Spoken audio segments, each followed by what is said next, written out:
நமக்கு அம்மாவை கூட்டுவா பாண்டவர்கள் முன்னே சென்று விட்டார்கள். பின்னே வரக்கூடிய கௌரவர் கூட்டமாகப்பட்டது பின்னே வந்து கொண்டிருந்ததாம்.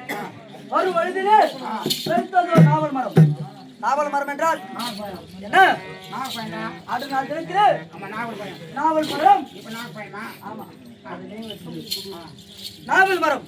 அத்தகைய அந்த நாவல் மரத்திலே பழமாகப்பட்டது பழித்திருந்ததாம். சூரியர் கூட்டம் அனைத்து பேருமே நாவல் மரத்திலே இருந்தார்கள். அண்ணா துரியோதனா, எனக்கு ஒரு 4 பழம் பறித்து போட கேட்கவும். யாரா வீட்டுல ஒரு 4 பழத்தை போட்டிருக்கான். 99 ஆமா, அப்படி